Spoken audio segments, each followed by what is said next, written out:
So Bruce. Hey, Bruce, say something, Bruce. Nothing. You know what it's like. Suits and ties. Anybody interested in insurance policy? Part-time. What's the plan of attack now with the photo play tour in Australia? After that's finished, what's the next step? Overseas again. Well, yeah, about the end of July, that's when it finishes, so it's still a few months away yet. We've got Tasmania and we're going to Darwin, aren't we, Roger? Yes. And after that we're going to have a few weeks holiday, then we'll probably leave for overseas as soon as possible. Yeah. What's the pressure been like over the last, like you've had a couple of lineup changes, first with Clive and then Harvey, and then the last sort of thing when the pressure was on in the studio and there was all the publicity about Harvey leaving. It must be pretty intense when they say it's hard at the top. How hard is it? It's not that hard. You set your personal standard yourself. It really doesn't come into it so much what other people expect. I mean, it's in the back of your mind what they expect. They want success and results. But you always have that personal aim anyway. I treat this band, I think, probably the same as I've treated any band, but with probably about 100% more enthusiasm.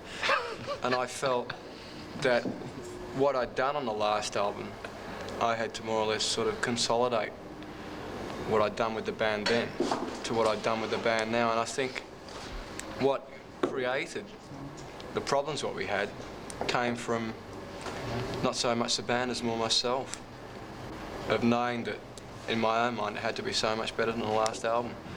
And I don't think it's so much of the pressures of being at the top, but I think any band, no matter what standard they are at, just has to get better each album they do. Now, what's the next step for Sherbet overseas? We're going, hopefully in August.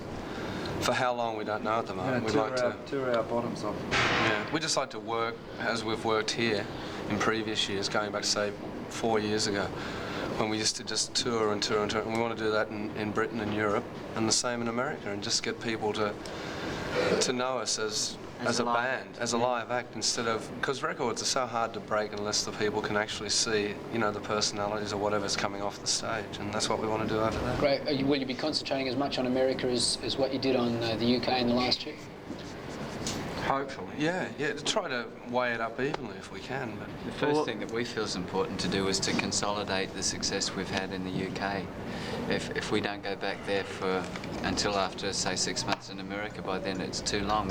We would have left far too big a gap before coming back. So we want to do a tour of England where we go around the small clubs, and sort of it takes a lot of, put a lot more enjoyment back into it rather than the pressures of having to headline a tour, which is more or less the situation we were in England last time, on the strength of one single, so we can just get back to the music and get enjoying playing to people. I'd just like to say congratulations, and we wish you continued success. Thank you very much, Ray.